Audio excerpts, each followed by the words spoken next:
السلام عليكم ورحمة الله وبركاته. طريق السلامة للجميع رايحين العمل، فرحانين مبسوطين بفوز المنتخب المغربي على بلجيكا المصنف ثاني عالميا.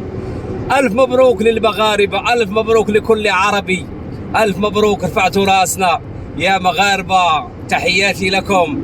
لكن أود أن أوضح وأقول أن الحكومة المغربية أذكى حكومة في العالم دارت سكاتة للمغاربة.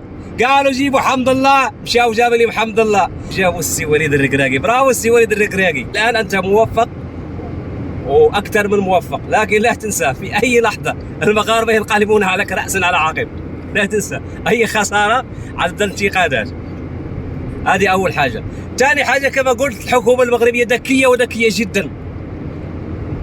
المغاربة تاروا وعملوا ثورة برا وعملوا مظاهرات على باش تنقص الأسعار، لكن ما استجبت، لم تستجيب ولا 1% من مطالبات الشعب المغربي.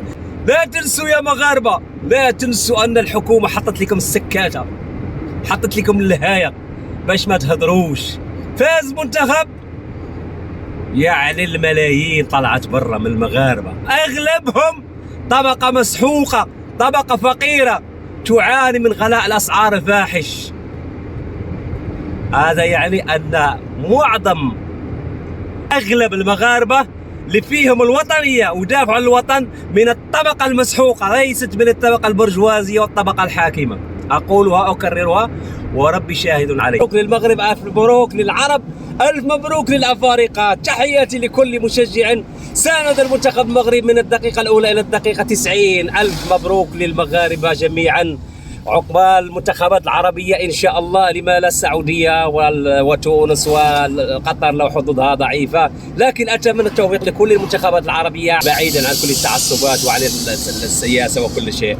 تمام جماعة الخير، مبروك عليكم يا مغاربة. لكن لا تنسوا يا مغاربة، عندي لكم نصيحة واحدة، لا تنسوا يا مغاربة، لا تنسوا لا تنسوا لا تنسوا أخناتوس. كما خرجتم للتعبير عن فرحتكم بفوز المنتخب المغربي، أرجو وأرجو وأرجو وأرجو أن تخرجوا مرة ثانية وثالثة ورابعة وأيام وشهور رافضين غلاء الأسعار الفاحش الذي أقره السيد أخناطوس دون مراعاة القانون ولا الدستور المغربي ولا مراعاة الوضع الاقتصادي المغربي.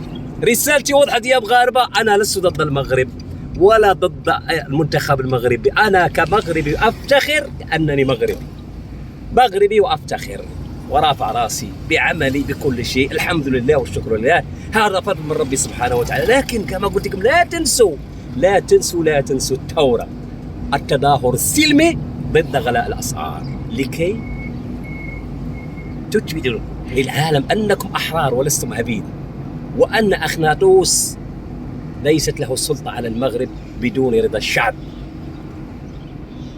رسالتي وصلت، ألف مبروك للمغاربة مرة ثانية. السلام عليكم ورحمة الله وبركاته.